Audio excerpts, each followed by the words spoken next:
Assalamualaikum warahmatullahi wabarakatuh. Kali ini kita akan membahas sebuah sistem pengapian pada mobil, terutama mobil tua ya, di mana pengapian itu sangat berpengaruh pada sebuah kendaraan. Kalau mobil tidak ada pengapiannya, maka campuran bahan bakar yang ada di dalam silinder tidak bisa dibakar. Nah, terutama mobil bensin. Langsung saja kita akan bahas sistem pengapian pada mobil, terutama mobil-mobil tua. Kita masih memakai platina seperti ini. Komponen pertama pengapian adalah satu baterai. Komponen kedua adalah kunci kontak.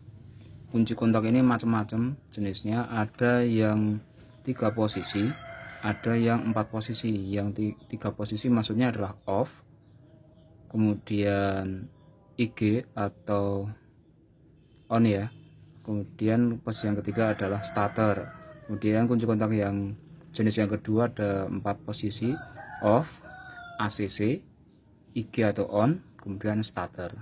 Komponen ketiga, sekring. Ini posisinya setelah kunci kontak.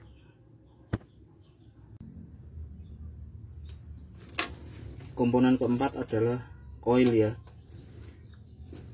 Coil ini digunakan untuk menaikkan tegangan dari 12 volt dari kunci kontak menjadi 12.000 ke atas, 12.000 volt ke atas. Nah, di sini ada 3 terminal. Yang pertama terminal plus, terminal min, kemudian outputnya atau tegangan tingginya. Nah, terminal plus ini didapat dari kunci kontak. Jadi kalau kunci kontak on, ada arus listrik yang ke sini, tegangannya 12 volt. Sehingga kalau kunci kontak on, kalau ini kita cek pakai multitester, maka ini tegangannya adalah 12 volt. Kita coba nyalakan kontaknya. Nah, ini ground, ini plus. Nah, kita bisa lihat ada gerakan jarum di sana. Tegangannya cuma 10 volt. Kalau saya pastikan ini kalau saya starter nggak bisa ya. Nah, cukup, tapi setidaknya kita sudah tahu kalau dari kunci kontak ini ada arus. Kalau saat kunci kontak on kok ini tidak ada arus, dipastikan coil tidak akan bekerja. Atau bisa jadi antara kabel ini ya, antara terminal plus ini, terminal coil ini sampai ke sekring atau sampai ke kunci kontak ada yang putus. Bisa jadi sekringnya putus atau kabelnya ini mungkin ada yang kendor, diskonnya ini.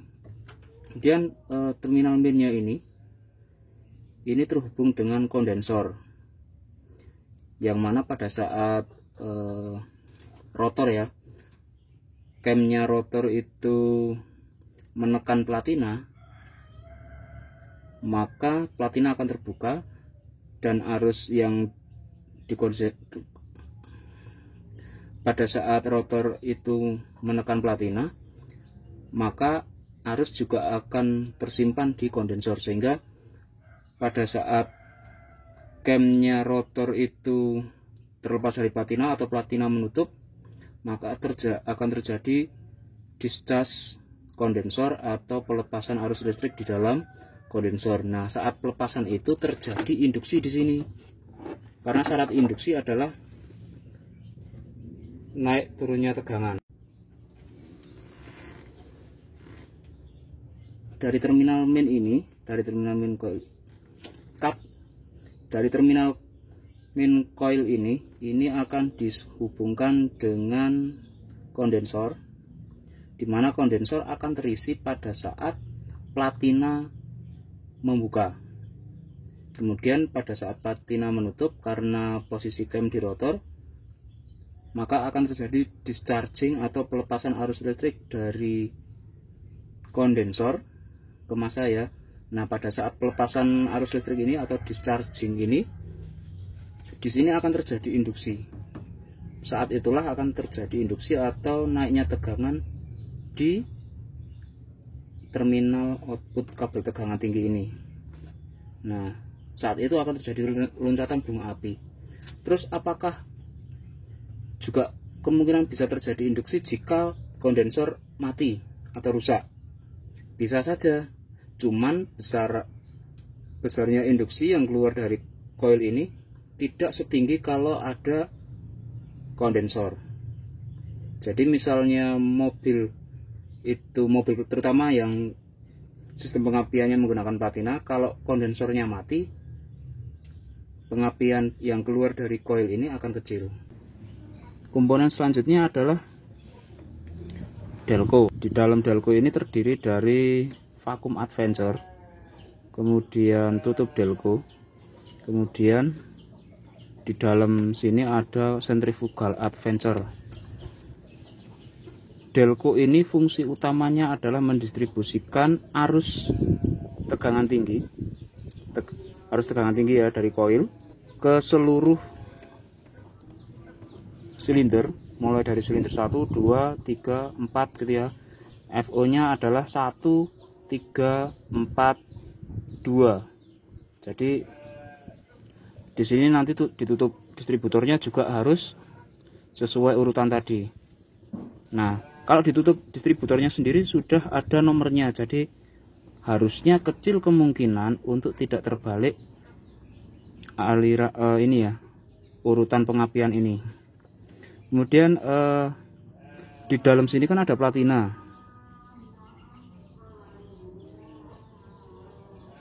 Kita tunggu dulu adannya.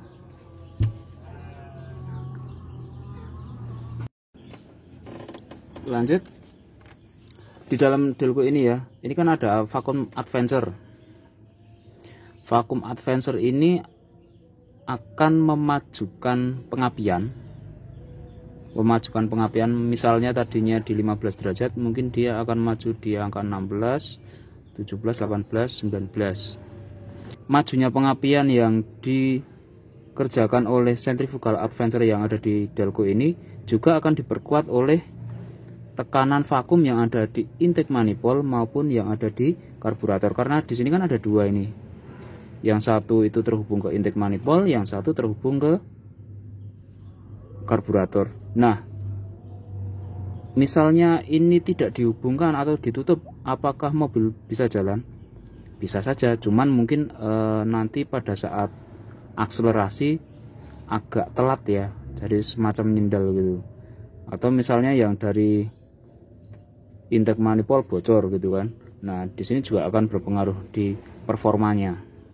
Tapi kalau pada saat di stasioner tidak bermasalah, cuman nanti pada saat mungkin throttle-nya ditekan atau pedal gasnya ditekan, di situ baru akan terasa kalau mobilnya tidak bertenaga. Kemudian komponen selanjutnya adalah kabel busi ini. Kabel busi ini sebaiknya menggunakan yang kualitasnya bagus. Kenapa? Kalau yang kabel yang kualitasnya jelek, satu, mudah retak. Misalnya kalau mudah retak, itu resikonya adalah pada saat kalau kendaraan berjalan di posisi hujan gitu ya. Hujan, ada air nyiprat-nyiprat gitu kan di sekitar kabel. Nah, kalau kabelnya retak, kemungkinan besar tegangan tinggi tadi tidak akan masuk ke busi, dialirkan ke busi ya maksudnya ya, tapi dia akan menjadi keluar atau memasa lewat masa ke masa itu, larinya ke masa itu dari air yang nempel-nempel di sini, sehingga kalau pas posisi hujan mobil akan cenderung berbet. Padahal sistem pengapian yang di sini, yang nyampe di delco ini bagus, dari coil bagus, sampai tutup delco bagus, tapi kabel yang dari delco sampai ke busi mengalami masalah.